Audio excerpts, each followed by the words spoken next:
She was humiliated in front of everyone, unable to react. But a millionaire saw something in her that no one else had noticed, and when he removed his own wedding ring, the entire room fell silent. His gesture changed their fate forever. Maria awoke before the alarm clock went off, as had been happening for the past few months. Her body was already used to the exhaustive routine that began when the sun was still shyly rising over the skyscrapers of New York City. She opened her eyes slowly, feeling every muscle protest with accumulated fatigue. Her back ached. Her feet felt like they weighed a ton. But there was no time for complaints. There never was. With a deep sigh, she got out of the narrow bed that shared the small room with an old dresser inherited from her grandmother. The apartment in the Bronx was modest, cramped, but it was what they had. It was what she could keep afloat with her waitress salary and the unreliable tips she received at Essence Bistro, a sophisticated restaurant on the Upper East Side. A place where she served people who spent in one night what it took her months to save. Maria walked to the bathroom in silence, trying not to wake her mother sleeping in the next room. Celia was growing more fragile. The illness that had settled in her lungs in recent years seemed to suck not only the oxygen, but also the energy, the joy, the life out of her. The medicines were expensive, the appointments constant, and everything depended on her. On Maria's thin shoulders, on her 24 years, lived with the responsibility of someone who had already faced the entire world. She looked at her own reflection in the stained bathroom mirror. Her brown eyes were tired, with faint, dark circles that makeup tried to hide every day. Her light brown hair, which she used to wear loose and free, was now always tied in a practical bun. There was no time for vanity. There was no room for foolish dreams. There were bills. There were medicines. There was the business administration degree she was pursuing at night, with the hope of one day changing that reality. After a quick shower, Maria put on the black and white uniform the restaurant required: black dress pants, an impeccable white shirt, a discreet apron. She tied her hair back carefully, applied a bit of nude lipstick, and grabbed the worn-out bag she carried everywhere. Before leaving, she went into her mother's room. Celia was sleeping peacefully, her chest rising and falling in a slow rhythm. Maria adjusted the blanket over her and left a note on the bedside table, as she did every morning. "Mom, there's a packed lunch in the fridge. Take your medicine at 10. Call me if you need anything. I love you." She kissed her mother's forehead gently and left the apartment, locking the door with her usual care. The day in New York City was starting out grey. The heavy sky promised rain, and Maria quickened her pace to the bus stop. The streets of the Bronx were already bustling. Cars honking, street vendors setting up their stalls, people rushing to work. It was the chaotic symphony of the big city, the one that never stopped, never breathed, never tired. Maria was almost at the bus stop when she stumbled. Her old shoe, its sole already worn, didn't have enough grip on a loose paving stone. She staggered, grabbed onto a lamppost, and managed to avoid falling. Her heart raced, her hands trembled. It was a sign. She knew it. Whenever something started crooked like this, the whole day followed the same rhythm. The bus arrived crowded, as always. Maria squeezed in between sweaty bodies and heavy backpacks. She stood for the entire journey, holding onto the cold metal bar and looking out the fogged-up window. The city passed in quick flashes.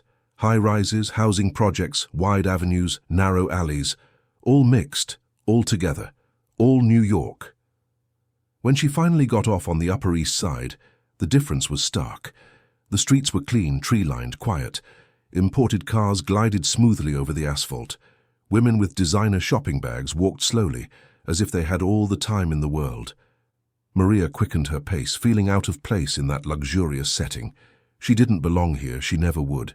She was just another invisible worker keeping that world running behind the scenes. Essence Bistro was impeccable. A modern facade, soft lighting, tables with pristine tablecloths. Maria entered through the back door, as always, and went straight to the locker room to change her shoes and grab the tablet where she took orders. She barely had time to breathe before Simone, the manager, appeared with a tense face and pursed lips. Simone was a woman in her early 40s, too thin, with platinum blonde hair always pulled back in a tight bun. She had cold, light eyes that never showed any human warmth. She was efficient, rigid, and completely obsessed with pleasing the customers. Any customer, at any cost. "You're late, Maria," Simone said, glancing at her watch with disapproval. Maria looked at her own phone. It was 7:03 a.m. She was supposed to be there at 7 sharp. 3 minutes, just 3 minutes late. "I'm sorry, Simone, the bus was really crowded and—" "I don't want to hear excuses," Simone cut her off sharply. "You'll take table 12. They've already arrived and are waiting." Maria felt a knot in her stomach. Table 12 was known among the staff as the cursed table. It was in the center of the dining room, well lit, and whenever someone important or demanding arrived, they were directed there. It was the table of problems, the table of complaints, the table where nothing was ever good enough. "Of course," Maria replied, trying to keep her voice steady. She walked to the main dining room, adjusting her apron and putting on the best smile she could muster. Essence Bistro was already busy. Executives having breakfast before important meetings, elegant couples browsing menus, groups of friends laughing softly. And there at table 12 was the couple who would make that day a nightmare. They were exactly the type of customer Maria had learned to fear. The woman must have been in her 50s but seemed to be fighting every wrinkle with all the weapons of cosmetic medicine. Her face was too tight, her lips too full, her skin too shiny. She wore a beige dress that probably cost more than Maria earned in 6 months. Jewels glittered on her neck and wrists. She had that air of superiority of someone who had never had to ask for anything in her life, only demanded. Her husband was more discreet but equally arrogant, impeccably. Combed grey hair, a tailored suit, a heavy watch on his wrist. He barely looked at Maria as she approached. To him, she was part of the furniture, a useful but disposable object. "Good morning," Maria began, with the polite voice she had trained for years. "Welcome to Essence Bistro. My name is Maria and I'll be serving you today. Can I start you with something to drink?" The woman didn't even look up from her phone. "This table is wobbly, the tablecloth is stained, and this napkin is poorly folded. Change everything." Maria looked at the table. There was no stain. The tablecloth was perfectly aligned. The napkin was folded exactly to the house standard. But she didn't argue. She never argued. "Of course, I'll take care of it right away." She went back to the kitchen, got another tablecloth, other napkins, and redid the entire table setup with extreme care.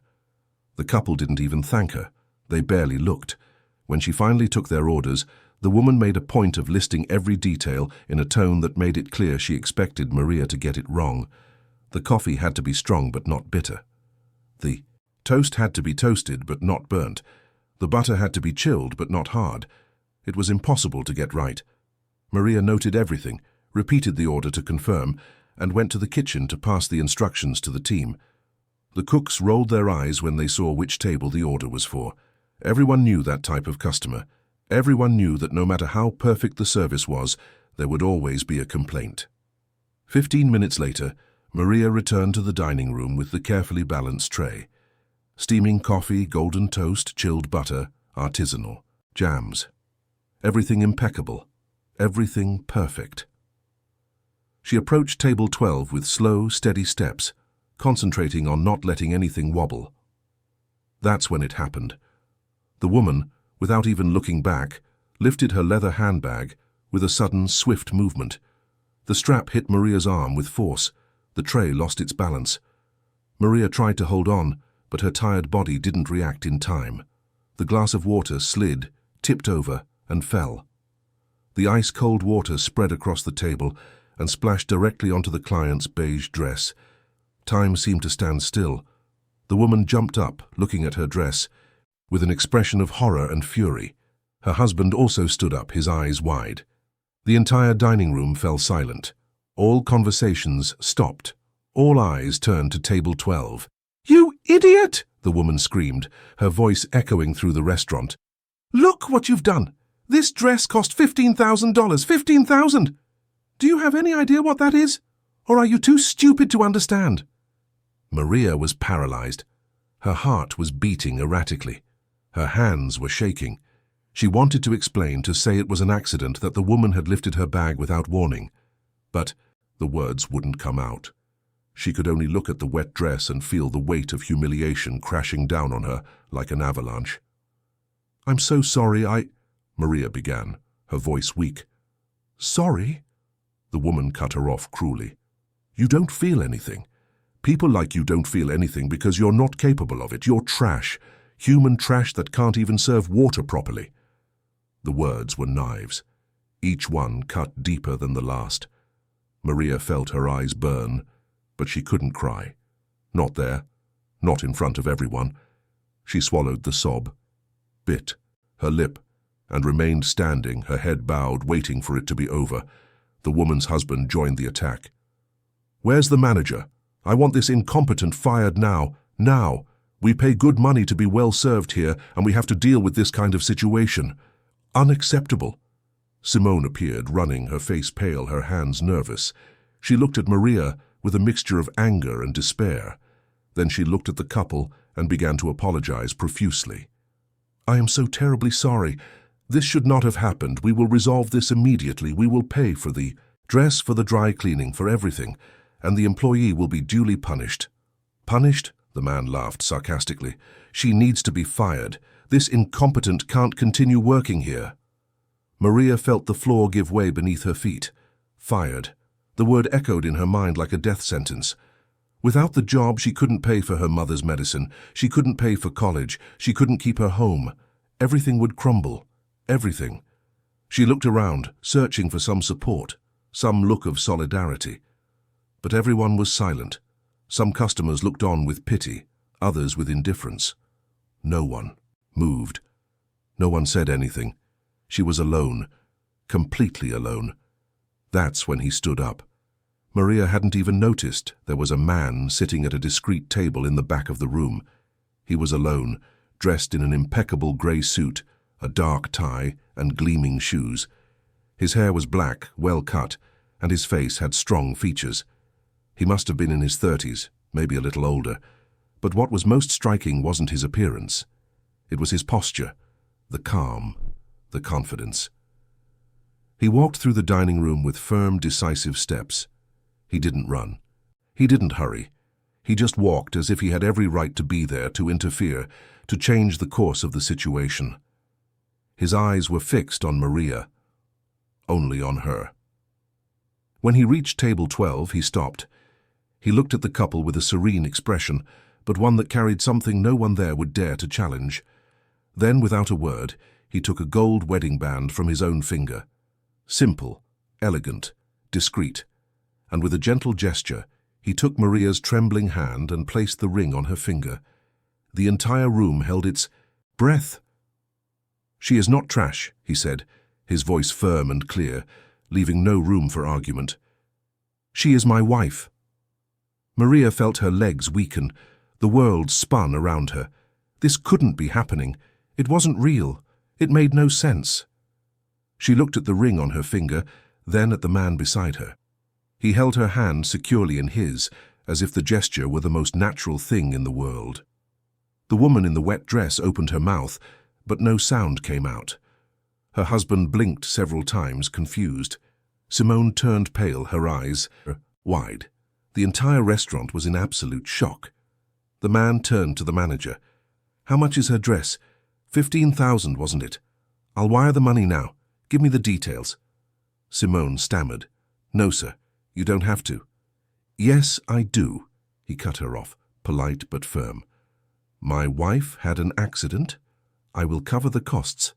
But I want to make it clear that the accident was caused by a sudden movement from the lady here." He glanced at the woman, who took a step back. "So technically the responsibility isn't solely Maria's, but I will still pay, because I value peace." He made a transfer on his phone right there in front of everyone. Then he held Maria's hand gently and started walking towards the exit. Maria followed him as if in a trance. Her legs moved on their own. Her heart was beating so hard she thought everyone could hear it.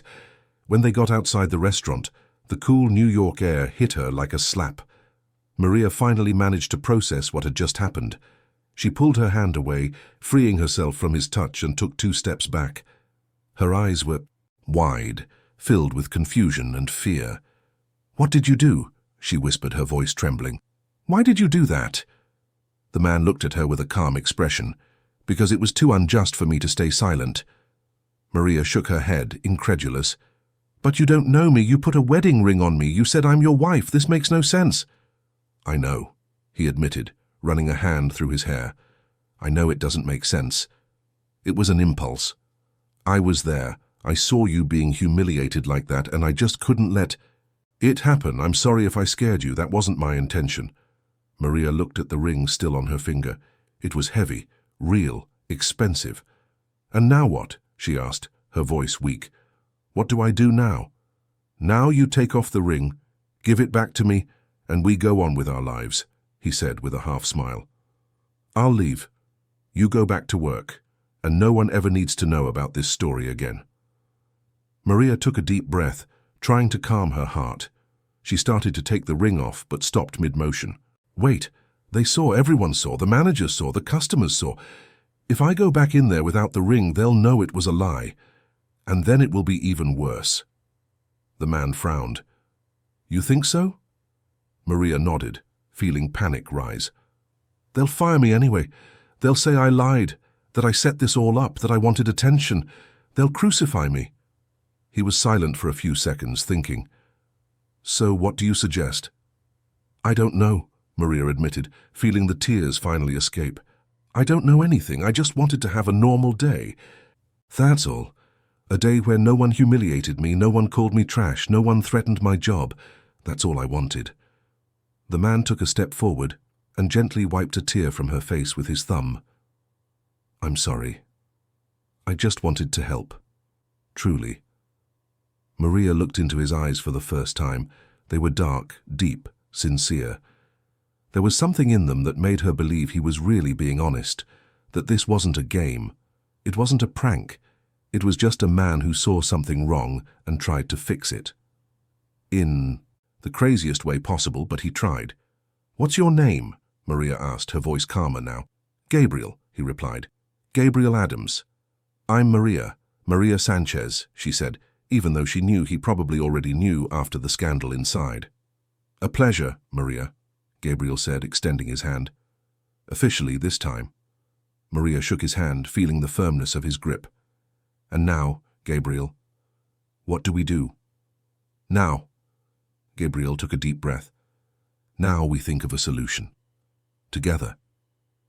And so it was in that unlikely moment on that chaotic New York morning that Maria and Gabriel began a story that neither of them could have imagined, a story that began with a lie, a wedding ring, and a protective gesture that would change everything.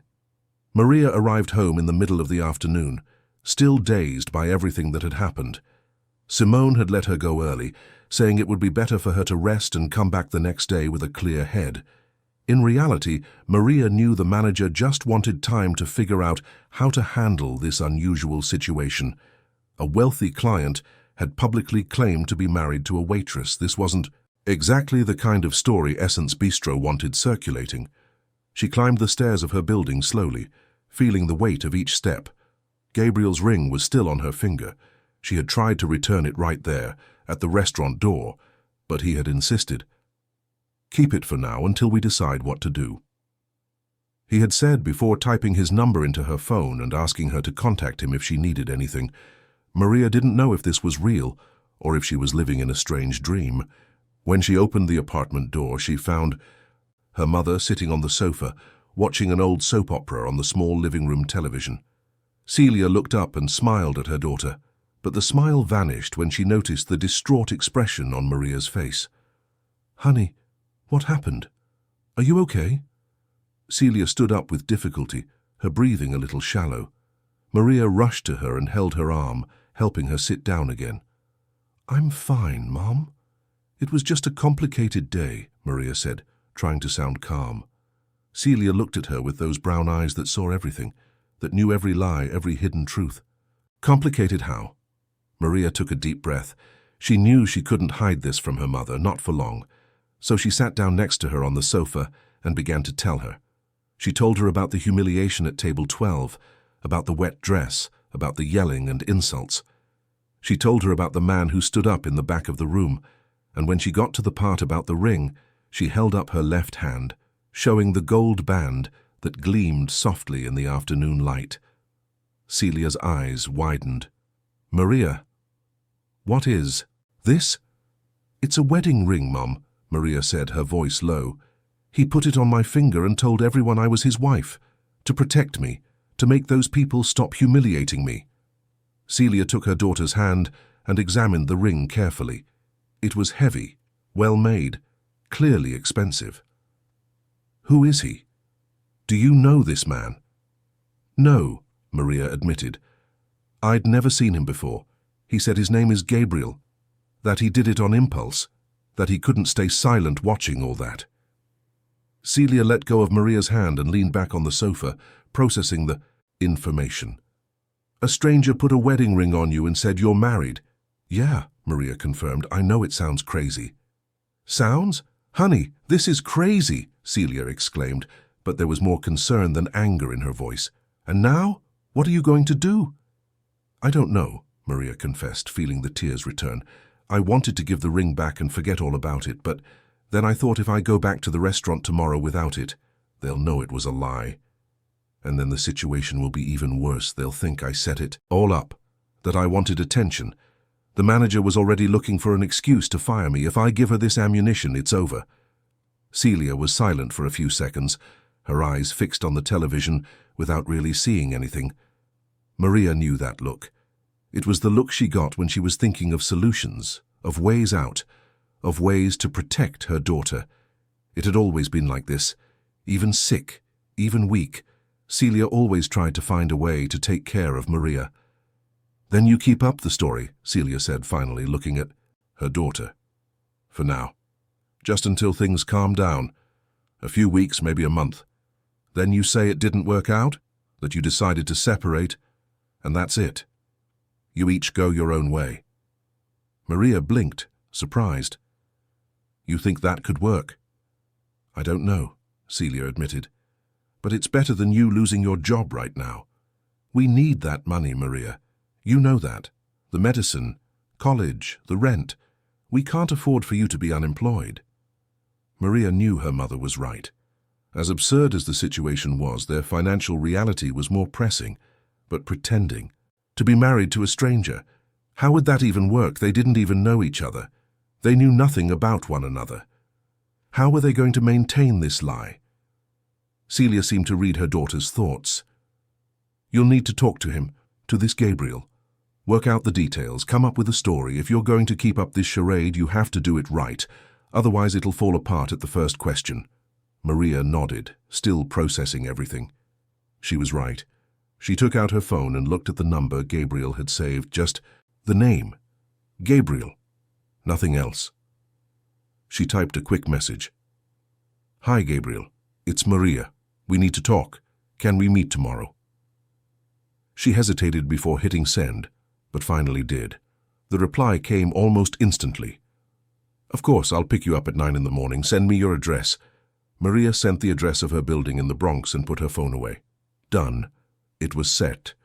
Tomorrow she would have a conversation with a stranger about how to pretend to be married to him. Life had really stopped making sense.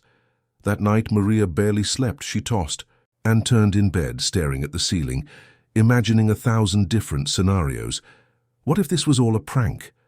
What if Gabriel was some kind of lunatic? What if he wanted something in return? Her mind wouldn't stop creating possibilities, each one more frightening than the last. But deep down something told her that Gabriel was sincere, that he really had acted on impulse, that there were no ulterior motives. The next morning, Maria woke up early, showered, and put on a pair of jeans and a simple blouse.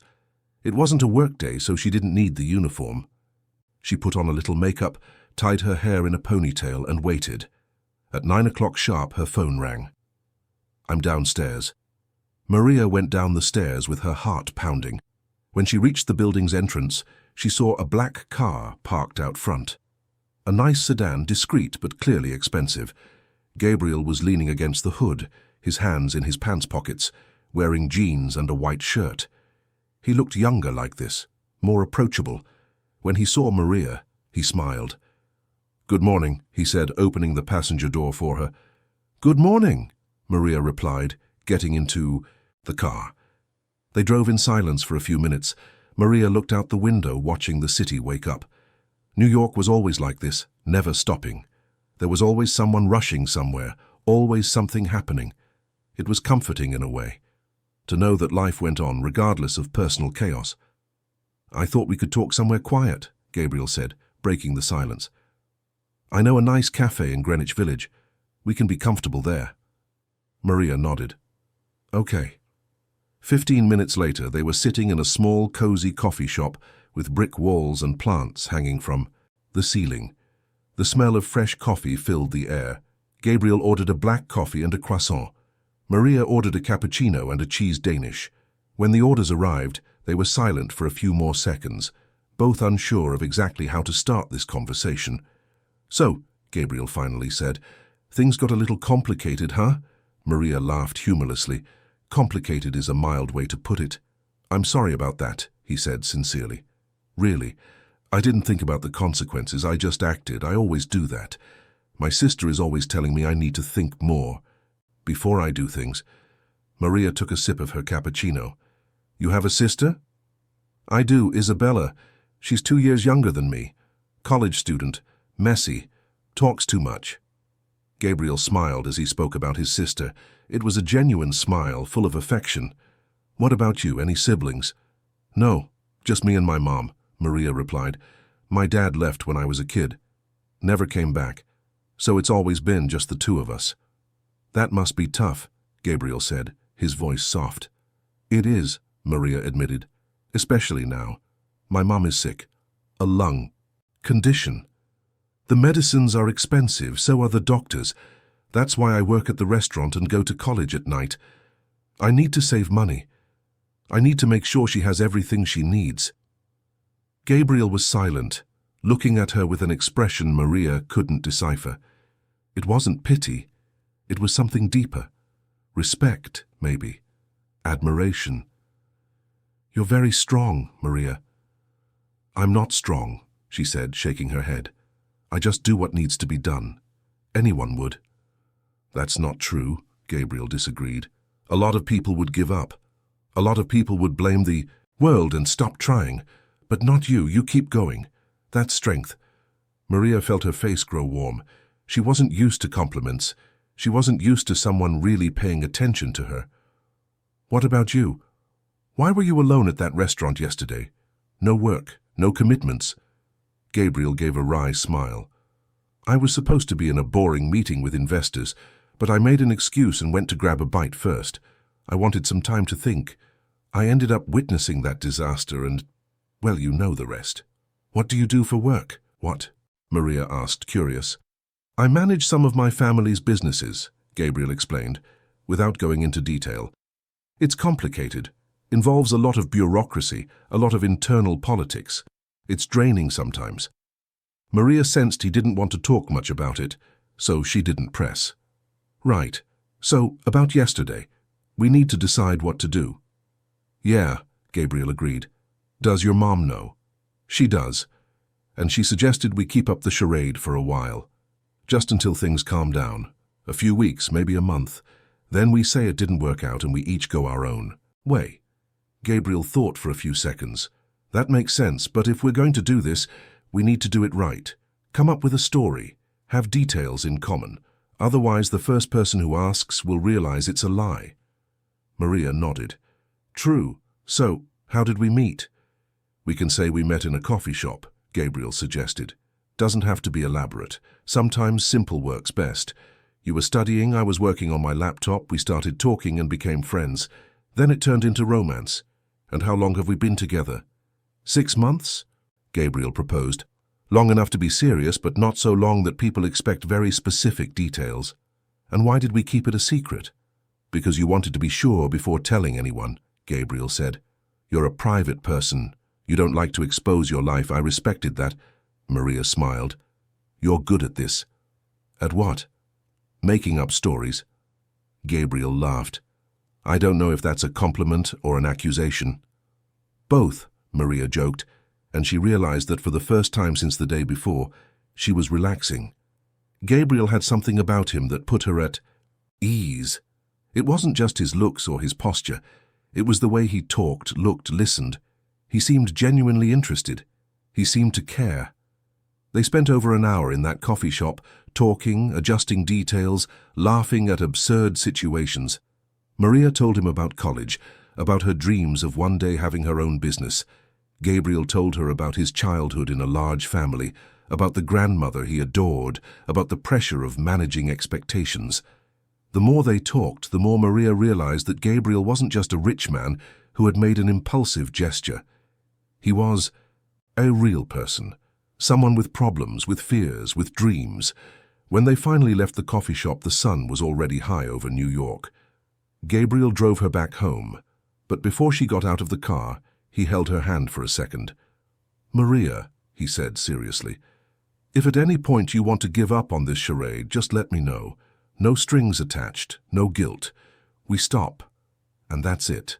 I don't want you to feel trapped by this." Maria looked at him, surprised by his sincerity. "Thank you, really, that means a lot." The following days, Maria's routine changed.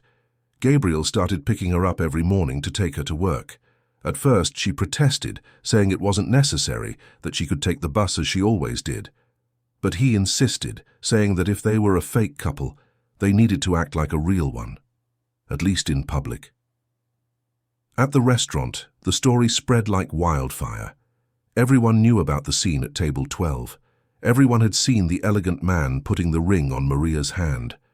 Her colleagues looked at her with a mixture of curiosity, envy, and respect. Simone, the manager, became more cautious, more polite. After all, Maria was no longer just any waitress. She was the wife of someone important. Maria hated it. She hated being treated differently because of a lie.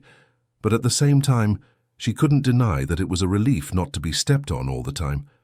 People thought twice before speaking to her disrespectfully, and that, as wrong as it was, brought a sense of dignity she hadn't felt in a long time. Gabriel also started showing up at the restaurant a few times a week. He would have lunch alone at a discreet table, but always requested that Maria serve him. They would talk quietly, laugh at inside jokes, building a convincing facade.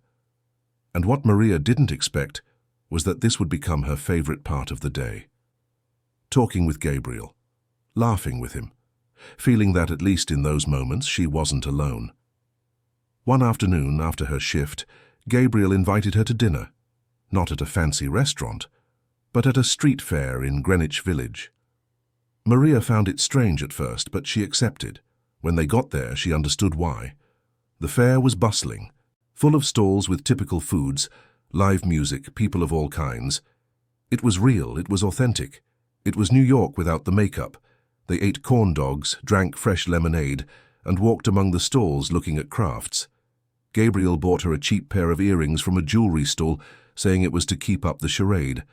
But Maria noticed something in his eyes when he put the earrings on her.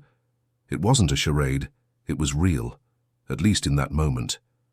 When they sat on a park bench to rest, Maria finally found the courage to ask the question that had been stuck in her throat for days.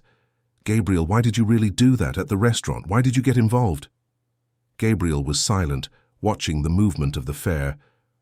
"I had a friend," he began, his voice low, "in college.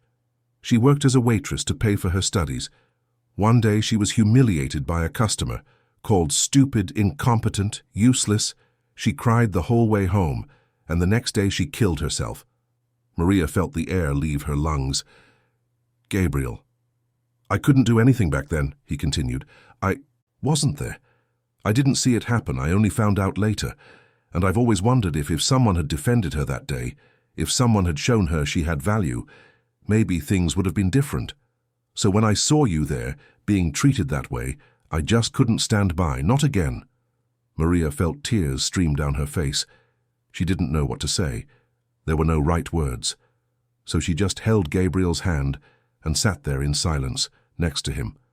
And in that moment, under the lights of the street fair surrounded by the noise of the city, something changed. The charade began to crack, and underneath it something real began to grow. The following week brought a change Maria wasn't prepared to face. Gabriel called her on Thursday night, his voice a mix of nervousness and apology. "We need to talk," he said. "It's about my family." Maria felt her stomach clench. She was on the couch at home, studying for an accounting exam, when the phone rang. Her mother was asleep in her room, and the television was on at a low volume just for company. "What happened?" she asked, closing her book. "My mother found out," Gabriel explained. "Someone mentioned the scene at the restaurant to her, about the ring, and now she wants to meet you. She wants you to come to dinner at our house on Saturday." Maria felt her blood run cold. Dinner with his family. She had never thought the charade would go this far. She thought it would be something just between them, something controlled, something that wouldn't involve anyone else. But now she was being summoned to dinner at the home of Gabriel's family.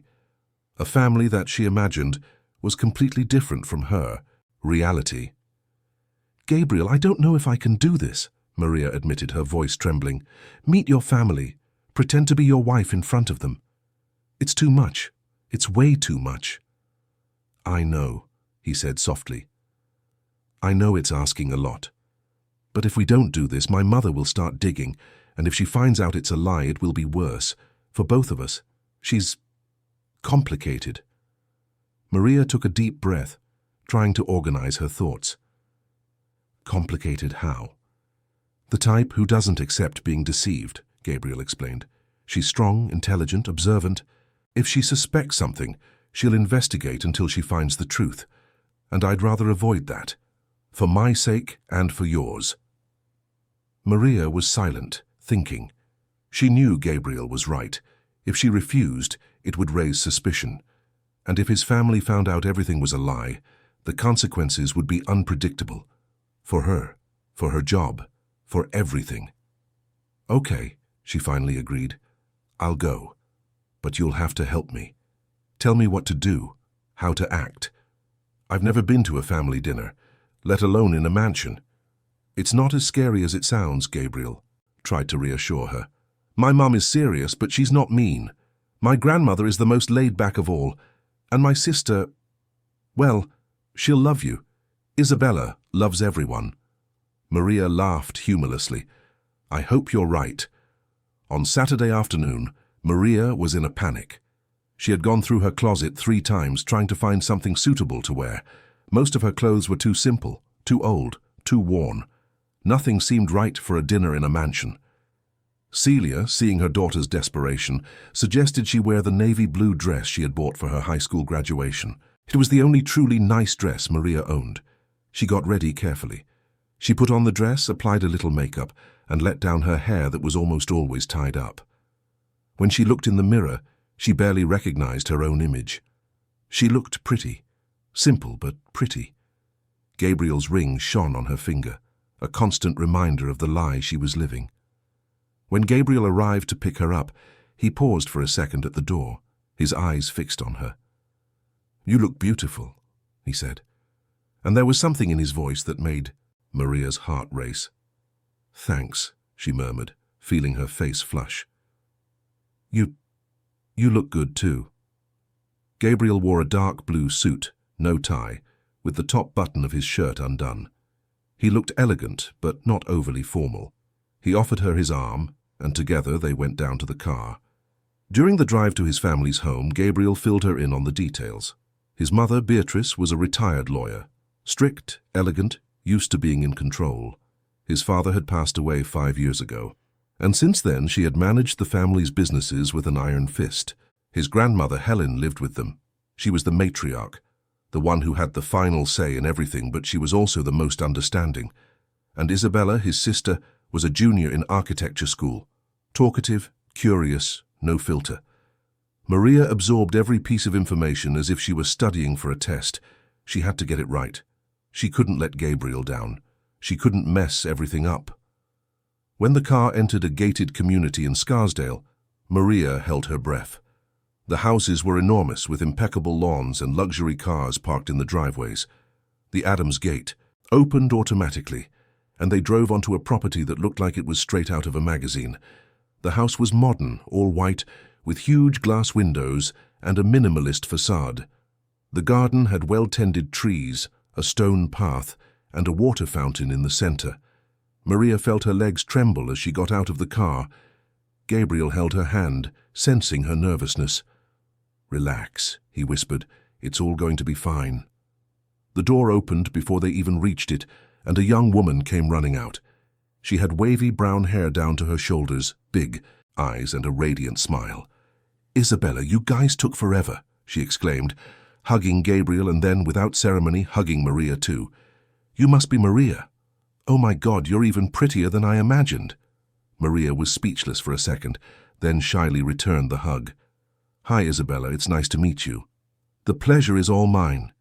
Isabella practically pulled Maria into the house. Come on. Everyone is anxious to meet you. My grandma has already asked a million questions about you. My mom is being my mom, but don't worry, she's tough, but she has a heart." The inside of the house was even more impressive. The floor was light marble, the walls were adorned with modern paintings, and everything was spacious, clean, and organized.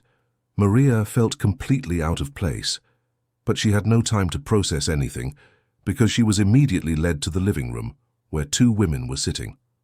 The first was clearly Gabriel's mother. Beatrice Adams was around 55, with dark hair tied in a low bun, an elegant black dress, and a posture that exuded authority. She stood up as Maria entered, and her eyes analyzed every detail, every inch, every flaw. The second woman was older, probably in her late 70s, but she had a sparkle in her eyes that showed vivacity. Helen had short grey hair, wore a discreet floral dress, and had a gentle smile on her face. She also stood up, but unlike Beatrice, she walked over to Maria and hugged her warmly. "My dear, what a joy to finally meet you," Helen said, her voice sweet. "Gabriel talked so much about you that I was getting curious." Maria smiled, feeling some of the tension dissolve. "The pleasure is all mine, Mrs. Helen." Beatrice extended her hand formally. "Maria, a pleasure," she said, her voice polite but cold. "I hope you feel comfortable." "Yes, thank you," Maria said, shaking her hand, feeling the firmness of her grip. Dinner was served in the dining room, a huge space with a dark wood table that could easily seat 12. The plates were fine china, the silverware gleamed, and everything looked like it was from a movie. Maria sat between Gabriel and Helen, mentally thanking him for the arrangement. Isabella sat on the other side and didn't stop talking for a single minute. "So, Maria, Gabriel told me you met in a coffee shop," Isabella began excitedly. "I think that's so romantic. Like a movie, you know. Two people living their lives and then suddenly, boom, they meet." "Yeah, it was kind of like that," Maria said, trying to sound natural. "I was studying, he was working, we started talking, and things just flowed." "And how long have you been together?" Beatrice asked, her eyes fixed on Maria. 6 months, Gabriel answered before Maria could think. "It was fast, I know, but when you know, you know." Helen smiled. "Your grandfather asked for my hand in marriage after 3 weeks. Everyone said we were crazy. We were married for 48 years until he passed. So 6 months is plenty of time when it's the right person." Maria felt a warmth in her chest at those words. Helen had a way of making everything seem less scary. "And tell me, Maria," Beatrice continued, delicately cutting her salmon, "what do you do for work?" "I'm a waitress at a restaurant," Maria replied, feeling the weight of the word, "and I'm studying business administration at night." "Business administration," Beatrice repeated thoughtfully. "Interesting.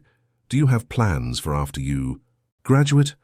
"I do," Maria said, feeling an unexpected courage grow.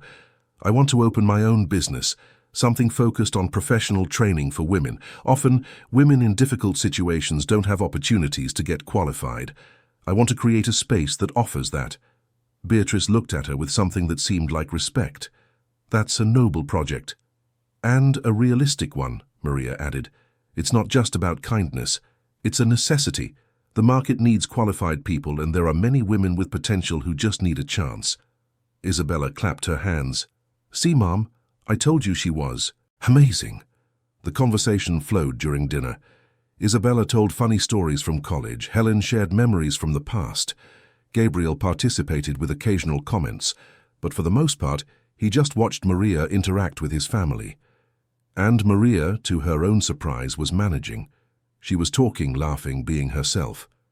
She didn't have to pretend to be someone she wasn't, and that, somehow, made the lie feel less heavy. After dinner, when everyone went to the living room for coffee, Helen asked Maria to see the garden. The two of them went out through the glass door and walked into the illuminated garden. The night was pleasant, with a gentle breeze that swayed the trees.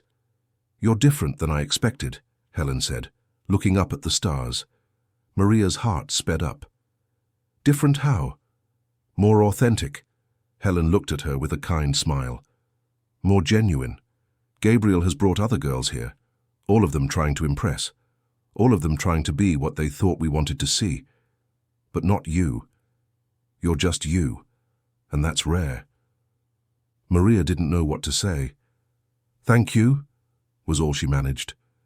Helen took Maria's hand and squeezed it gently. "I don't know what's going on between you two, but I see the way he looks at you, and I see the way you look at him when you think no one is watching. Whatever it is, it's real. Don't let fear ruin it." Maria felt tears welling up. Did Helen know? Did she suspect?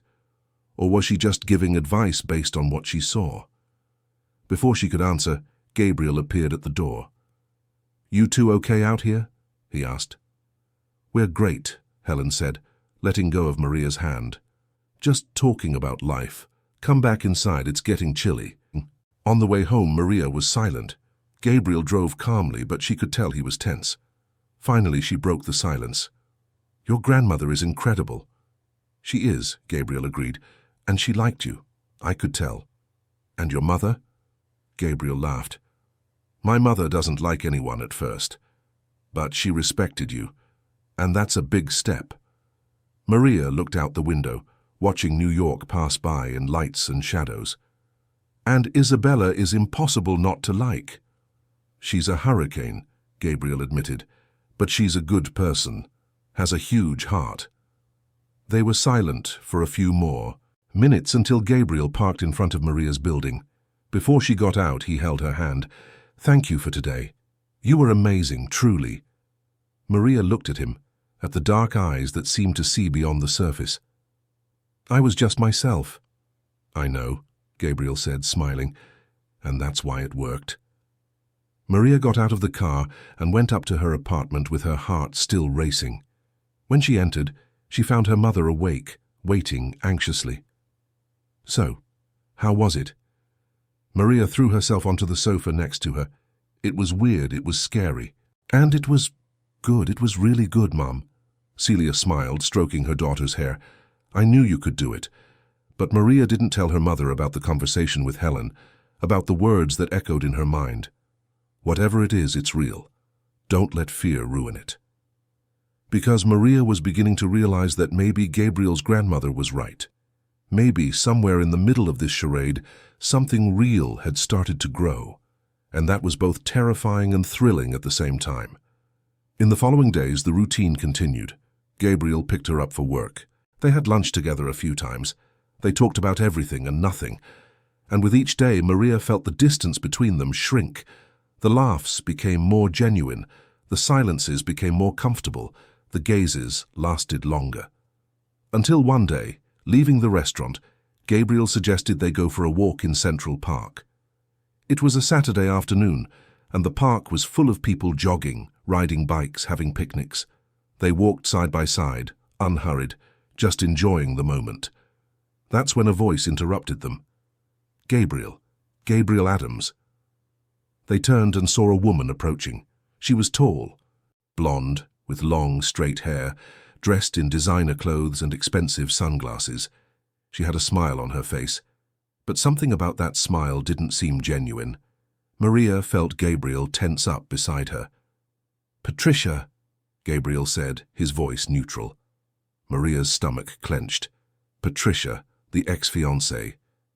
Gabriel had mentioned her briefly, saying the relationship had ended almost a year ago, but he hadn't gone into detail, and now she was here, in front of them, with that smile that didn't reach her eyes. "Long time no see, right?" Patricia said, taking off her glasses. "And who's this?" "Maria," Gabriel replied. putting his arm around Maria's waist. "My wife." Patricia blinked, surprised. "Wife," she repeated, looking at the ring on Maria's hand. "Wow, you didn't waste any time." "Things happen," Gabriel said coldly. Patricia looked Maria up and down, analyzing every detail. "And you, Maria, what do you do?" "I'm a waitress," Maria replied, lifting her chin, "and I'm studying business administration." "How interesting," Patricia said, but her tone made it clear she found it anything but interesting. Quite different from what Gabriel used to go for.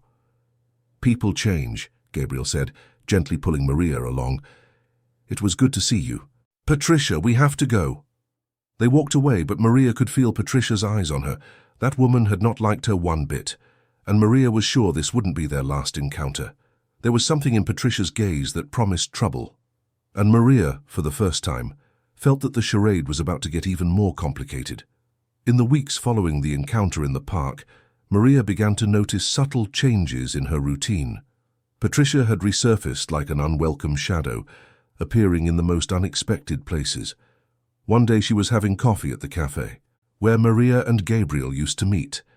Another time she showed up at Essence Bistro, claiming to have heard great things about the place, always with that fake smile, always with seemingly innocent comments that hid sharp barbs.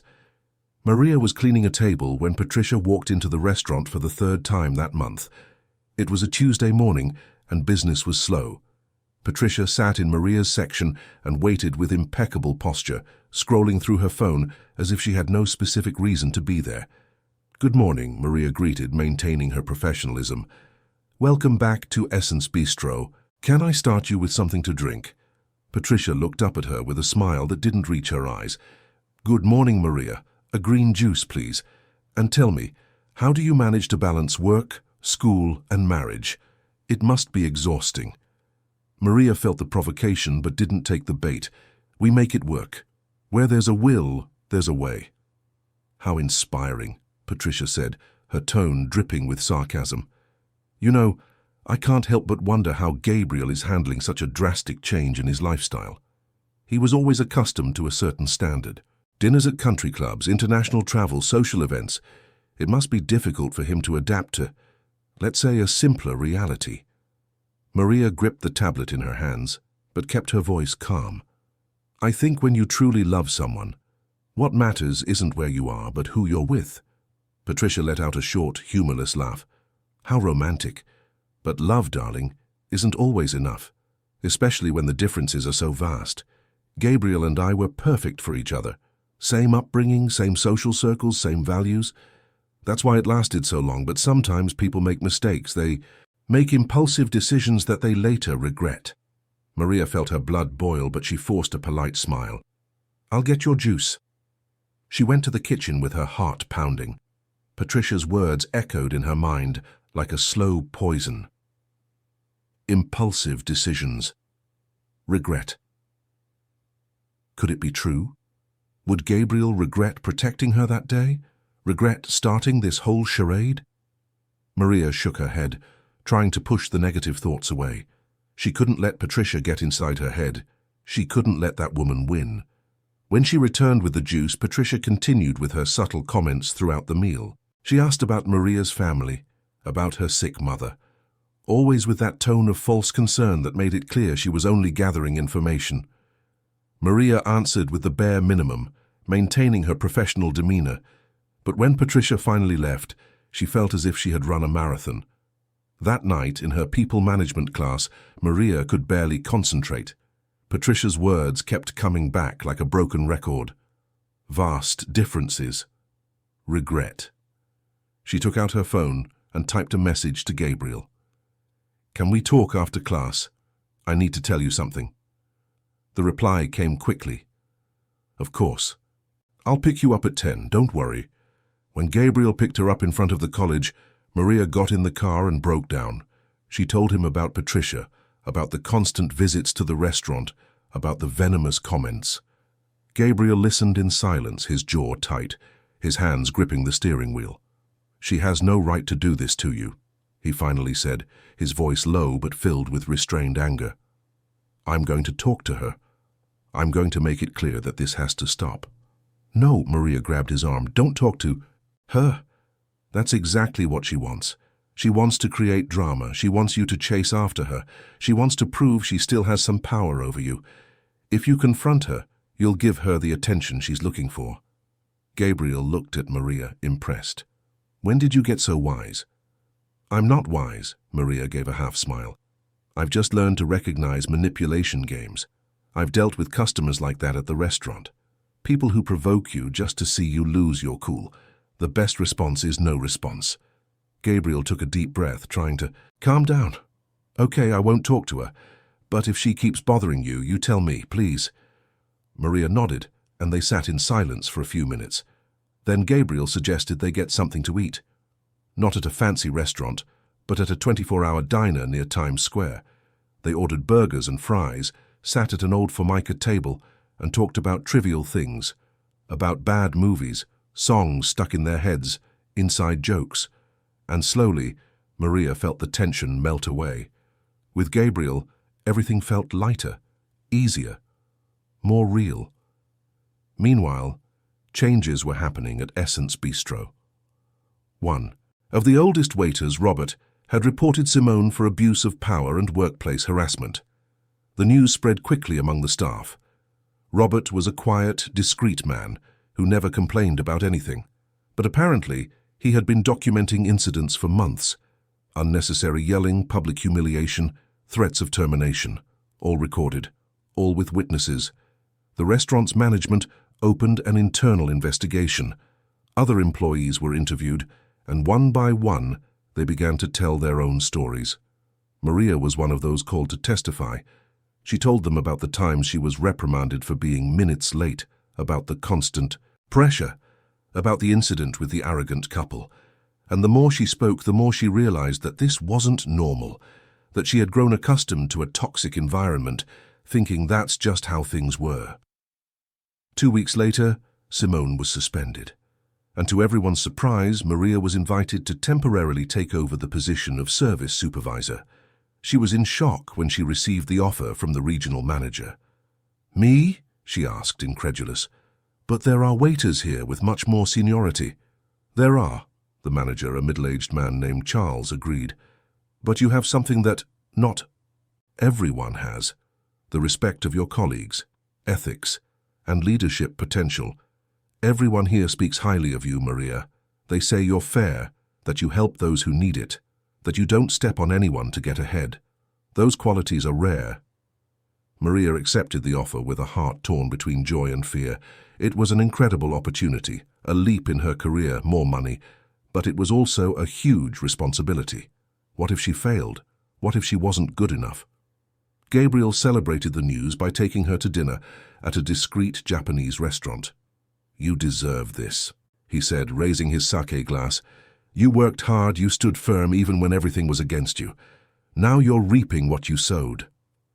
Maria felt her eyes well up. No one had ever celebrated her achievements like that.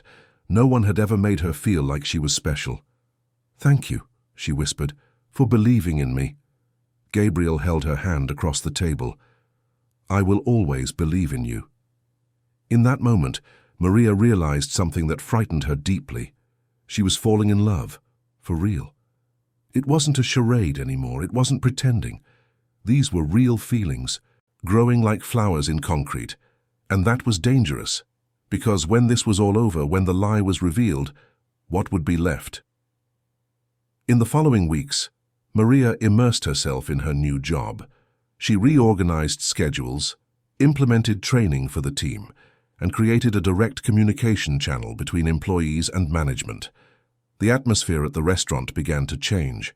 People smiled more. They worked better. And Maria discovered she had a knack for leadership, that she enjoyed helping people develop, that she had a talent for resolving conflicts and creating solutions. One afternoon, she received an unexpected phone call. It was from an NGO called Women's Voices, which worked to empower women in vulnerable situations. The coordinator, a woman named Fernanda, explained that she had read about Maria in a local newspaper article about changes in the job market, and she wanted to invite her to give a talk on dignity in the workplace and overcoming adversity. Maria was stunned. Me? Give a talk. But I don't know how to speak in public. I don't know how to teach anything. You don't have to teach, Fernanda said gently. You just need to tell your story. Tell how you faced difficult situations and didn't give up. That alone is inspiration enough for many women who are going through the same thing. Maria hesitated, but eventually accepted. On the day of the talk, she was trembling. The venue was simple, a community room in East New York, with about 40 women sitting in plastic chairs. Women of all ages, some with children in their laps, all with attentive, hopeful eyes. Maria began to speak, her voice shaky.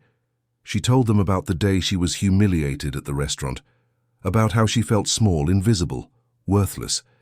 She told them about the desire to disappear, to never go back. And she told them what she learned afterward. That dignity doesn't come from where you work or how much you earn. That dignity comes from knowing who you are and not letting anyone make you forget it.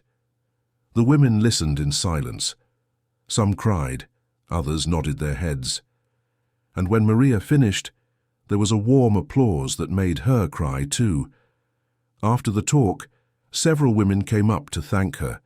They told their own stories, their own fears, their own struggles.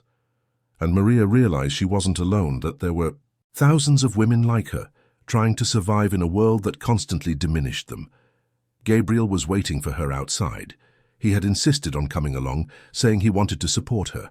When Maria came out and saw him there, leaning against the car with a proud smile on his face, she ran to him and hugged him tightly.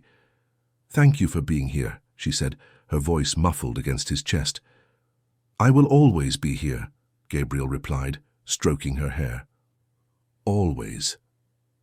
That night, on the way home, Maria finally found the courage to ask something that had been stuck in her throat for weeks. "Gabriel, what are we doing?" He looked at her, confused. "What do you mean?"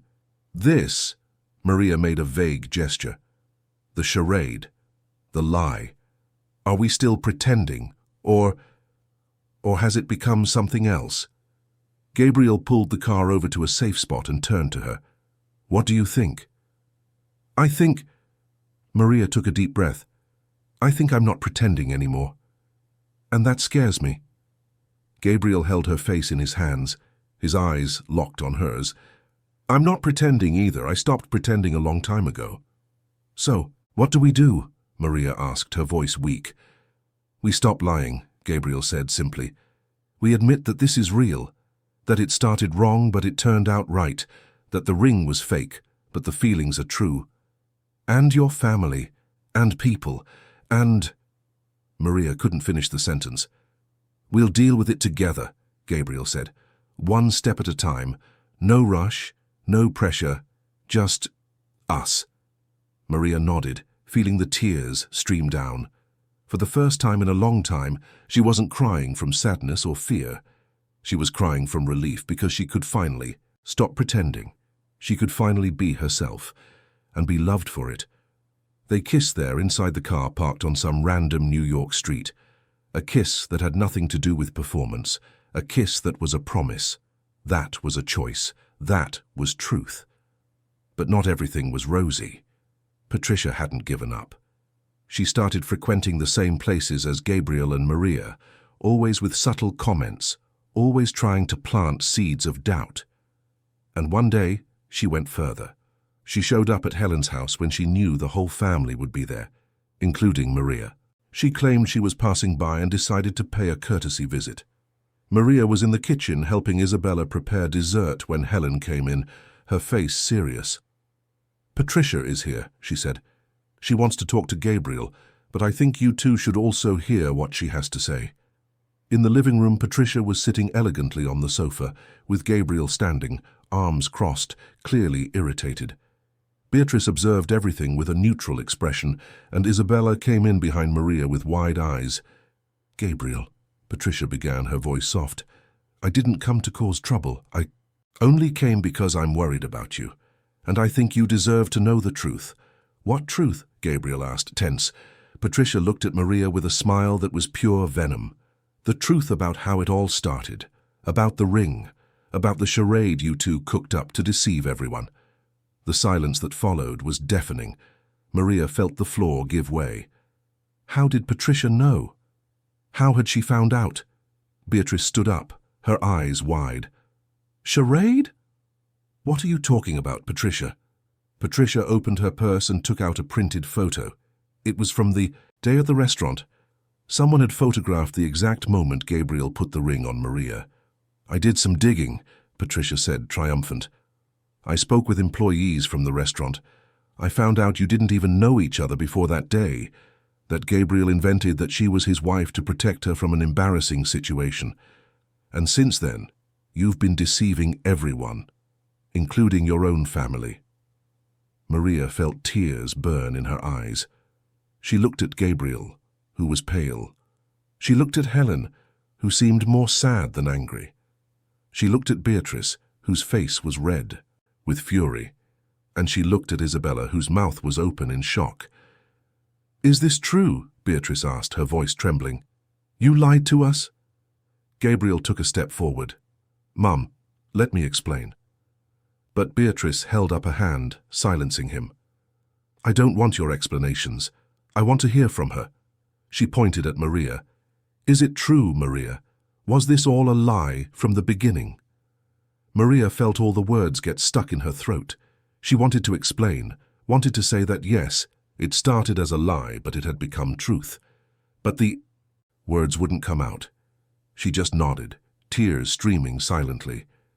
Beatrice closed her eyes, taking a deep breath. "Get out, both of you. Get out of my house. Now." "Mom," Gabriel tried. "Now, Gabriel," Beatrice screamed, and everyone flinched. "I did not raise you to be a liar. I did not raise you to deceive your own family. Both of you, get out." Maria ran outside, Gabriel right behind her. Patricia remained in the living room with a satisfied smile, but Helen, who had been silent the whole time, stood up and looked at her former daughter-in-law-to-be with an expression of deep disappointment. "You got what you wanted, Patricia. I hope you're happy. Now get out of my house and never come back." Outside, Maria was sobbing against the car. Gabriel tried to hug her, but she pulled away. "I ruined everything," she said, her voice broken. "I ruined your life, your family, everything." "No," Gabriel held her shoulders. "You didn't ruin anything. I made the decision. I put the ring on. I started all of this, and I don't regret it." "But your mother, your family," Maria cried harder. "We'll fix this," Gabriel promised. "Somehow we'll fix this, but right now I need to take you home. You need to rest." On the way back, Maria was silent, staring out the window. The dream was over. The charade had crumbled, and now, what would be left? The days following the revelation were the hardest Maria had ever faced. She buried herself in work, arriving at the restaurant before anyone else and leaving last. She avoided her phone, avoided thinking, avoided feeling. Gabriel tried to call several times, sent messages, but she didn't respond.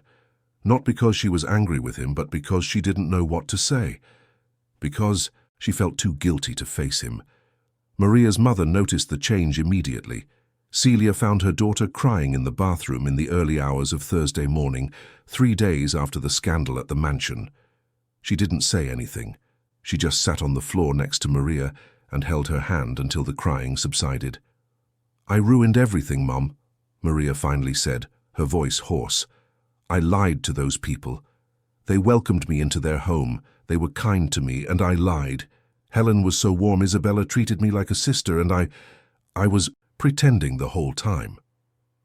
"You were pretending at the beginning," Celia corrected gently, "but by the end, you weren't pretending anymore. You really fell in love, and that's not a lie." "But I should have told them sooner," Maria insisted. "I should have been honest from the start." "Maybe," Celia agreed, "but life doesn't come with an instruction manual, honey. You did the best you could with the information and circumstances you had at the time. Don't torture yourself over it." Maria rested her head on her mother's shoulder. "And now, what do I do now?" "Now you decide if he's worth fighting for," Celia said. "If the love you have is bigger than the mistake you made. And if it is, you fight. You go to him and you fight." On Friday morning, Maria finally replied to one of Gabriel's messages. "Can we meet? I need to talk to you." They met on a park bench in Central Park, the same place they had walked weeks ago. Gabriel had deep, dark circles under his eyes, his face weary. He stood up when he saw Maria approaching but stayed put, waiting for her to make the first move. "Hi," Maria said, sitting on the bench. "Hi." Gabriel sat next to her, keeping a respectful distance. I tried to call you." "I know. I'm sorry for not answering. I just needed some time to think."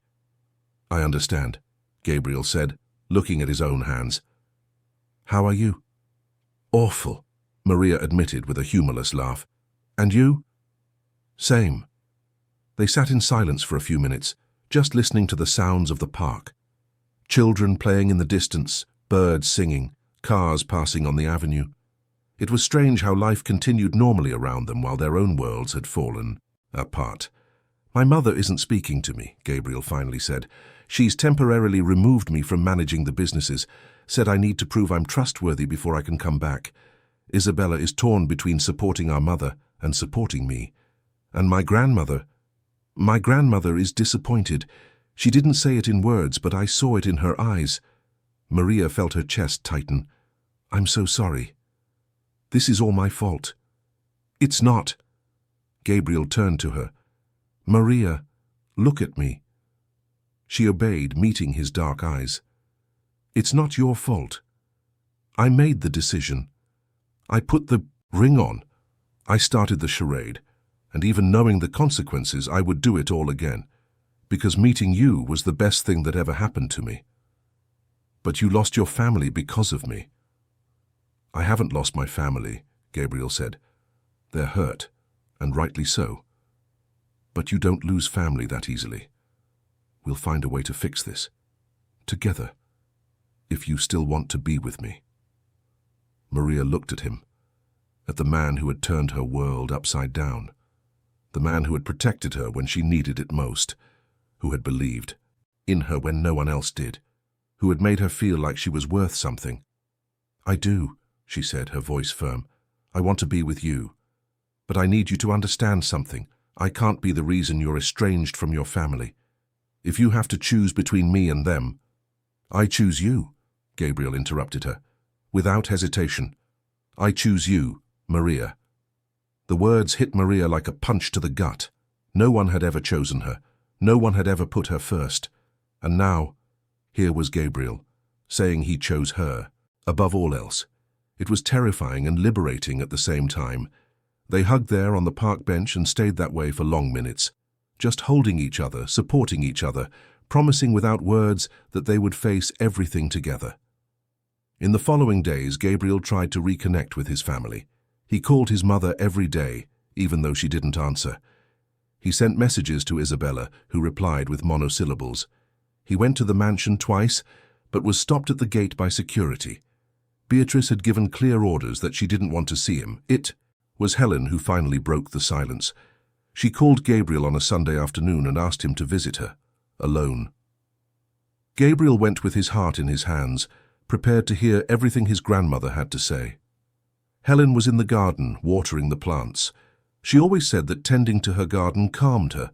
When she saw Gabriel, she put down the watering can and sat on a wooden bench, motioning for him to sit beside her. "Grandma," Gabriel began, but she held up a hand. "Let me speak first," she said, her voice firm but kind. "You disappointed me, Gabriel. Lying to your family, creating a charade of this magnitude. This is not who I raised you to be." "I know," Gabriel said, his voice low, "and I am so sorry, truly. But," Helen continued, "I also know that people make mistakes, and that sometimes mistakes lead to good things. I saw the way you look at Maria, and I saw the way she looks at you. That wasn't a lie. It may have started as a lie, but it became truth." Gabriel looked at his grandmother, hopeful.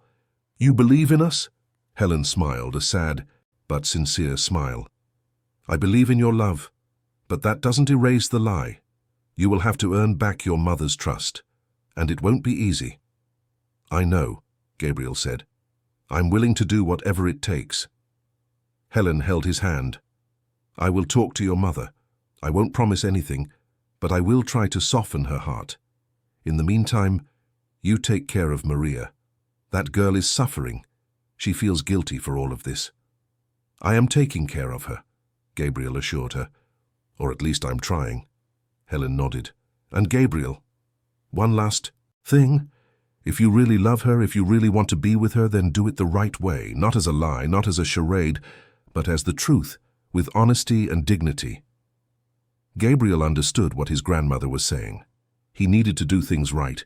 He needed to prove that their love was real.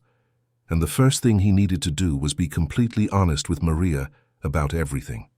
That night, Gabriel invited Maria for dinner at his place. It wasn't a mansion. It was an apartment he had bought years ago to have his own space away from the family. It was simple, masculine, with practical furniture and few decorations. Maria was surprised to see that Gabriel lived so modestly. "I don't spend much time here," he explained. "I've always been very involved with the family businesses, but now that I'm temporarily on the sidelines, I'm rediscovering this space."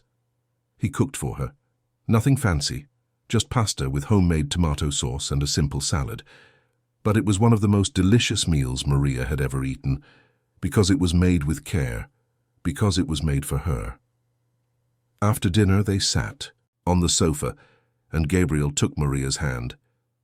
"I want to tell you something," he began, "about my family, about why I am the way I am."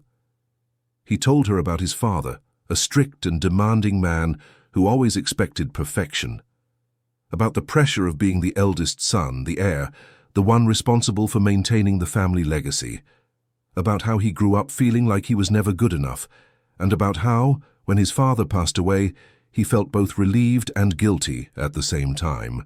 Relieved to no longer live under that shadow, guilty for feeling relief. Maria listened in silence, holding his hand. When Gabriel finished, she said, "You don't have to be perfect, Gabriel. You just have to be you." He looked at her, his eyes shining. "How do you do that?" "Do what?" "Make me feel like it's okay, that I can be imperfect and still be loved." Maria smiled. "Because you make me feel the same way." They kissed there, on the simple sofa in Gabriel's apartment. A slow, deep kiss that was a promise of better days. That was healing. That was love. The weeks passed, and slowly the wounds began to heal. Isabella was the first to reach out. She sent a message to Gabriel saying she wanted to talk. They met at a coffee shop, and Isabella got straight to the point. "I was mad at you," she said, "because you lied, because you didn't trust me enough to tell me the truth. But I also saw how much you're hurting, and I saw how much Maria is hurting, and I realized that you two really love each other." Gabriel felt his eyes well up. "Thank you, Izzy, for understanding." Isabella gave a mischievous smile. "But if you hurt her, I will hurt you, got it?" Gabriel laughed, relieved. "Got it." Isabella also started to get closer to Maria. She invited her to lunch, for coffee, to watch bad movies together, and Maria discovered that she had gained not just a boyfriend, but also a friend, a sister. Beatrice, however, was still distant. Helen tried to talk to her several times, but Beatrice was stubborn. She said she needed time, that the disappointment was too great. But Helen didn't give up. She knew her daughter-in-law well enough to know that underneath all that rigidity there was a heart that loved deeply. One day Beatrice showed up at Essence Bistro. Maria was in the middle of her shift reviewing orders with the team when she saw the woman walk in. Her heart stopped for a second. She didn't know if she should approach or wait. She decided to wait. Beatrice sat at a discreet table and ordered only a coffee. Maria assigned one of the waiters to serve her, but Beatrice specifically asked to speak with Maria. With trembling legs, Maria approached. "Good afternoon," Maria said, maintaining her professionalism. "How can I help you?" Beatrice looked at her for long seconds. "Sit," she finally said. Maria looked around, unsure. "I'm working." "Sit, Maria," Beatrice repeated, softer this time. "Please." Maria sat, her hands sweaty, her heart racing. Beatrice took a sip of her coffee before speaking. "I came here because I needed to see you. to see the place where you work, to see who you are when you're not in my house, pretending to be someone you're not." Maria felt the words like arrows. "I never pretended to be someone I'm not," she said, her voice low but firm. "I pretended to be married to your son, but I never pretended to be another person. I was always myself." Beatrice seemed surprised by the response. It took her a few more seconds to continue. "My mother-in-law has spoken highly of you. She said you are strong, that you are a hard worker, that you have dignity, and that my son is a better man since he met you." Maria said nothing. She just waited. "I don't approve of what you did," Beatrice continued. "Lying is never right. But," she took a deep breath, "but I see that you love each other, and I don't want to be the kind of mother who prevents her son from being happy." Maria felt tears threaten to fall. "Are you saying that—" "I'm saying that I'm willing to start over," Beatrice interrupted her. "This time with honesty, if you're willing to." Maria nodded, unable to speak. Beatrice stood up, left money on the table, and prepared to leave. Before going, she looked at Maria one last time. "Take good care of him. He deserves to be happy." "I will," Maria promised. "I will take care of him." When Beatrice left, Maria finally let the tears fall, but they were tears of relief, of hope, of a new beginning. That night, Gabriel organized a dinner at Helen's house. It wasn't a formal dinner. It was just the family, reunited again. Beatrice was there, a little more relaxed. Isabella was animated, telling jokes and making everyone laugh. Helen was radiant, happy to have everyone together again. And Maria was there, beside Gabriel, finally without needing to pretend. During dessert, Helen asked for everyone's attention. She stood up, a glass of wine in her hand, and looked around the table.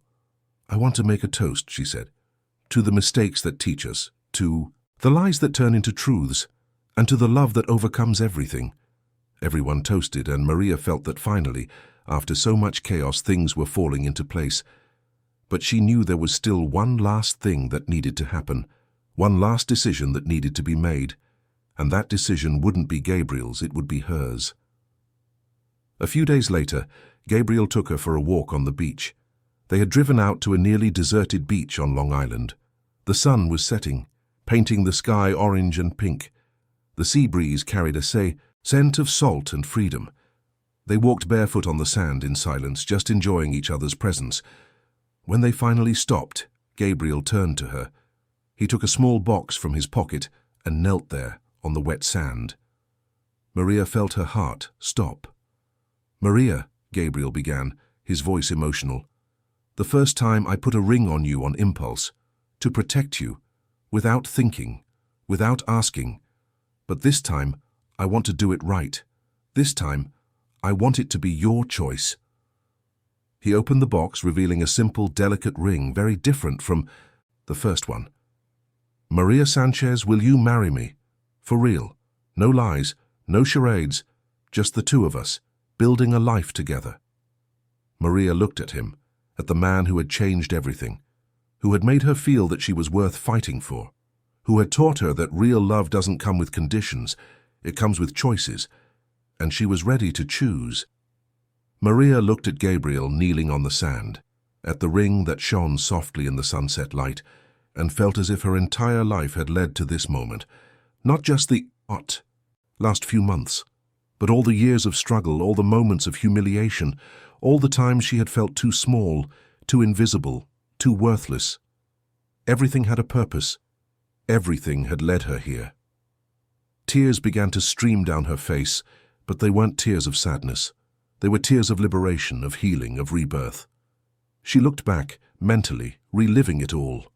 The day at the restaurant when she was called trash, the fear of losing her job, the pain of feeling less than nothing, and then that man standing up, that ring being placed on her finger, those words that changed everything. "She is my wife."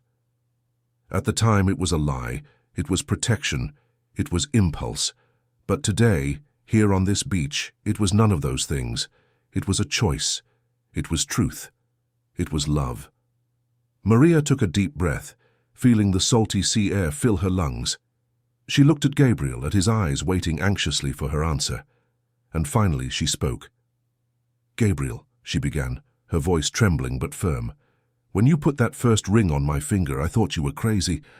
I thought it was an impulsive gesture from a stranger who would regret it the next day." Gabriel remained kneeling, listening to every word. "But you didn't regret it," Maria continued. "You stayed. You picked me up for work even when you didn't have to. You had lunch with me even when you had 1,000 better places to go. You got to know the real me, not the humiliated waitress, not the girl who needed help, but me, Maria, with all my fears, my dreams, my imperfections." She knelt too, meeting him at his level, holding his face in her hands. "You made me feel like I was worth something, that I wasn't invisible, that I deserved to be loved, and for that I thank you, not just for protecting me that day, but for teaching me that I was always strong enough, that I always had value.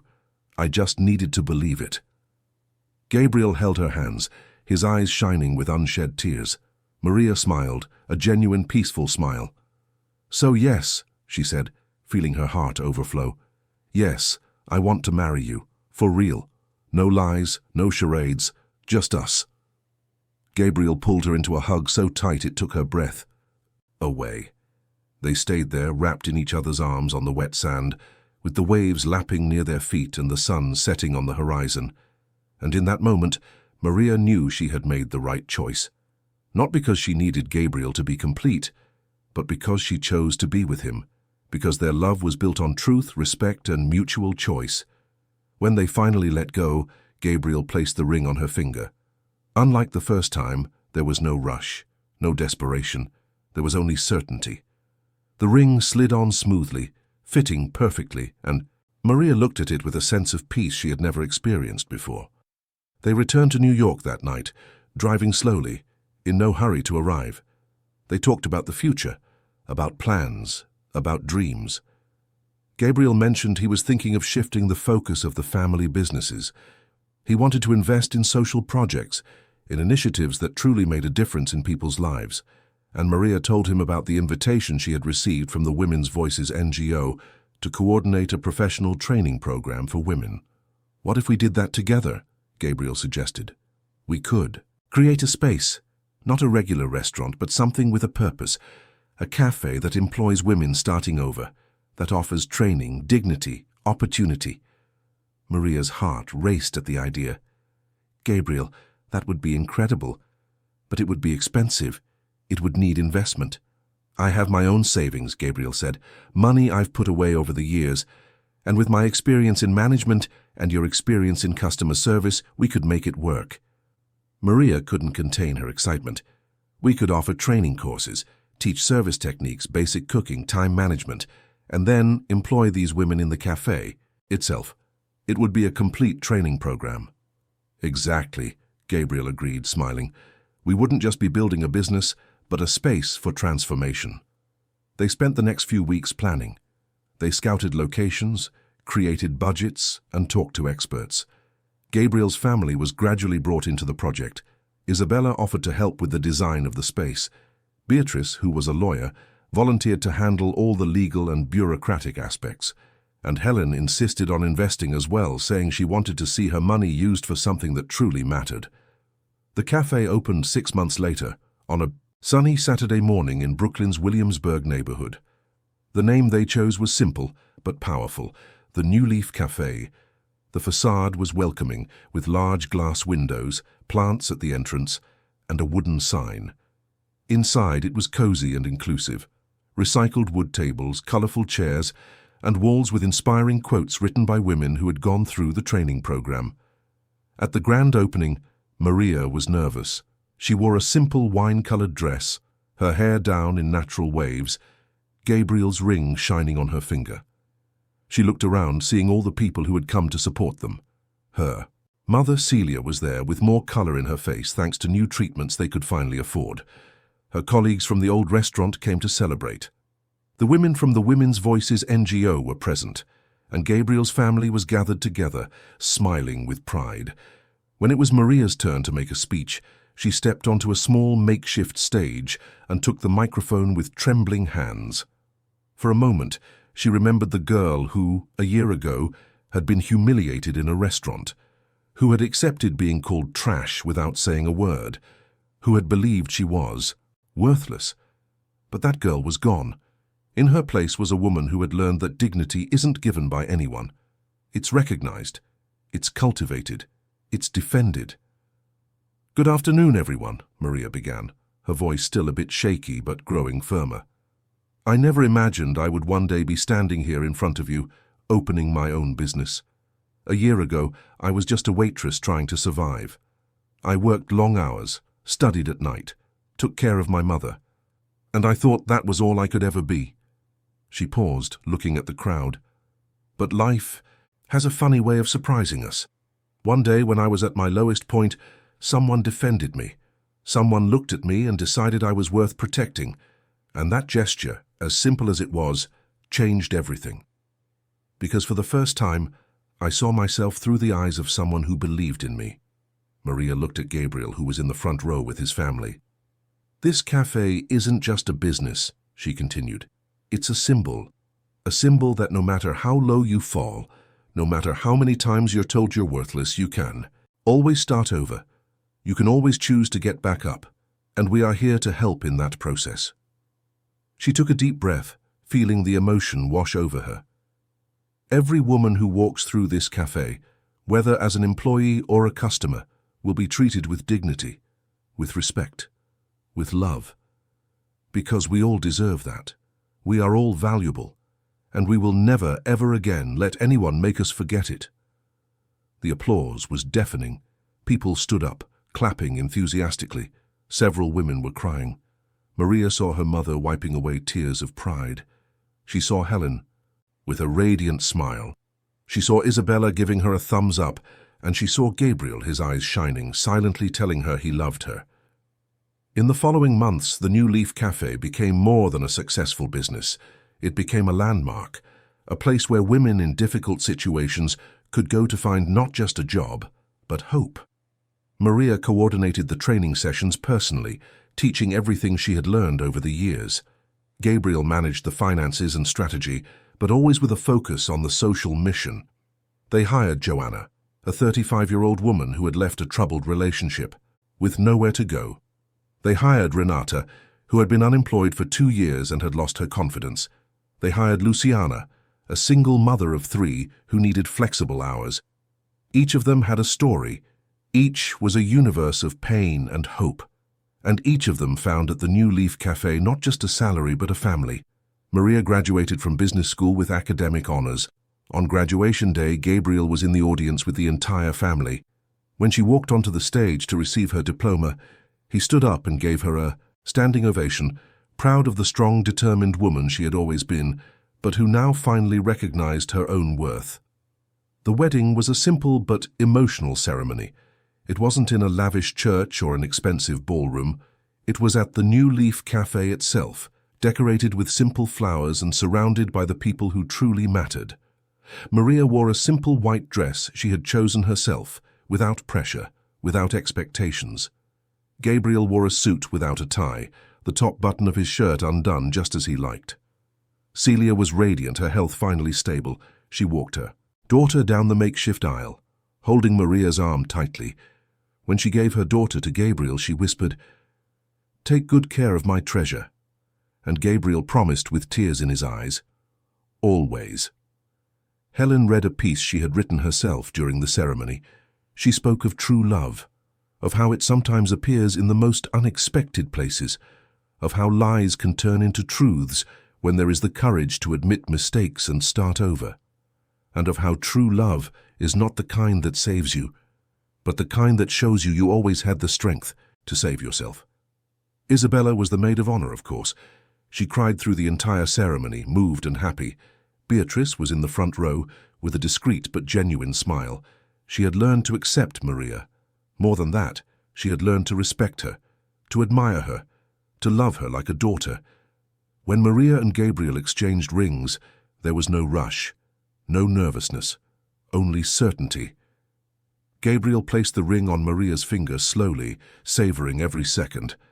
And when Maria placed the ring on his, she said aloud for everyone to hear, "This ring is different from the first one. That one was protection. This is choice, that one was a lie. This is truth, that one was fear. This is love. The kiss that sealed their union was long, passionate, and filled with promises. When they finally separated, everyone applauded, and Maria looked around, seeing all the people who were part of her journey, and felt a deep gratitude, not just for the people, but for life, for the challenges, for the mistakes, for everything that had led her here. The reception was lively and relaxed. There was simple, delicious food prepared by the cafe's own employees. There was live music played by local artists.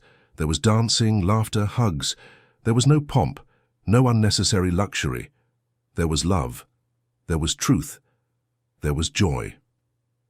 At the end of the night, when most of the guests had left, Maria and Gabriel sat on a bench outside the cafe, looking up at the starry New York sky. The city never slept. There was always movement, always noise, always life. And that night, Maria felt a part of it. No longer an invisible shadow, but a vibrant, essential part of the city that had shaped her. "Do you regret anything?" Gabriel asked, holding her hand. Maria thought for a moment. "I regret the lie," she said honestly. "I wish it had started differently, but I don't regret where we ended up. I don't regret you.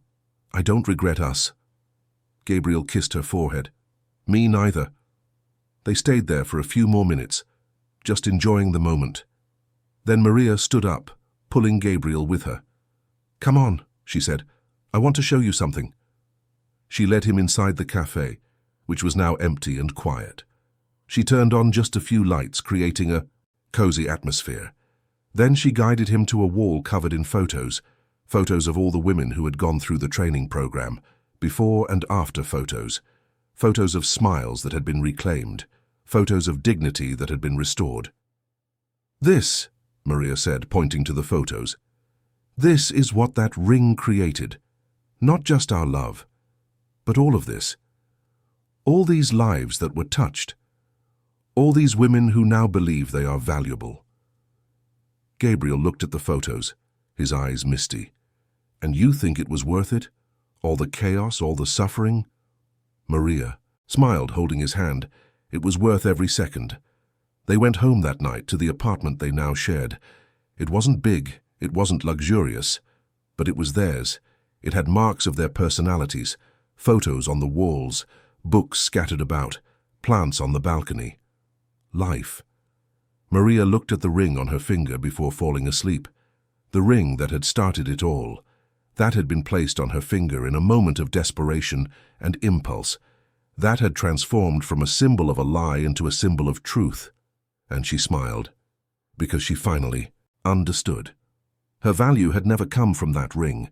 Her value had always been there, inside her, waiting to be recognized. 2 years later, Maria was pregnant with their first child. The New Leaf Cafe had expanded to 2 more locations in New York. The training program had served over 200 women, and Maria had become a respected voice in social entrepreneurship, invited to speak at universities and corporate events. But none of that was as important as what she felt every morning waking up next to Gabriel, as the tight hug from her mother when they visited, as Isabella's loud laughter during Sunday lunches, as Helen's proud smile seeing the family gathered, as Beatrice's quiet approval that had blossomed into genuine affection. One afternoon, Maria was at the cafe when a young girl walked in. She must have been about 22, thin, with deep dark circles and simple clothes. She looked around shyly, as if unsure if she should be there. Maria recognized that look. It was the same look she'd had a few years ago. The look of someone who was tired, who was struggling, who needed hope. Maria approached with a gentle smile. "Hi, welcome to the New Leaf Cafe. Can I help you?" The girl hesitated. I heard you hire people, that you give opportunities to women who are starting over." Maria's heart ached. "Yes, we do. And not just jobs. We provide training, support, a family. What's your name?" "Carla," the girl replied, her voice weak. Maria extended her hand. "A pleasure, Carla. My name is Maria, and I've been where you are now. I've felt too small. I've thought I was worthless. But I'm here to tell you that you are worthy, and we're going to help you remember that." Carla started to cry, and Maria hugged her. and in that hug Maria saw a circle close. She had been saved. Now it was her turn to save. Not with lies, not with charades, but with truth, love, and the certainty that every woman deserves dignity. And so it was, in that hug, in that cafe, in that city that never sleeps, that Maria fully understood the purpose of everything she had lived through. The humiliation had been necessary to teach humility. The lie had been necessary to reveal the truth. The pain had been necessary to recognize healing. And the man who had placed a ring on her finger on a chaotic day had been necessary for her to discover that true love isn't what completes you. It's what shows you that you were always complete. You just had to believe it. Maria looked out the cafe window, watching New York pulse outside. The city of opportunities, the city of struggles, the city of new beginnings. And she smiled, because she was no longer that invisible waitress serving in silence. She was Maria, wife, entrepreneur, mentor, dreamer. And above all, she was someone who knew with absolute certainty that she had value, and that she always had. End of story. Dear listeners, we hope the story of Maria and Gabriel has touched your hearts deeply. If you were moved by this journey of love, resilience, and dignity, please leave a like, subscribe to the channel, and tell us in the comments which moment touched you the most. Was it when Gabriel put on the ring for the first time? Was it when Maria discovered her strength? Or was it the ending, when she chose to love for real? Every day, we bring intense stories like this one, revealing the deepest side of the human soul, showing that no matter how difficult the path, there is always room for love and for a new beginning. Leave your comment, sharing your reflection on Maria's story. We look forward to seeing you in the next episode, with another narrative that will stir your emotions and make you believe that life always offers a second chance to those who have the courage to start over.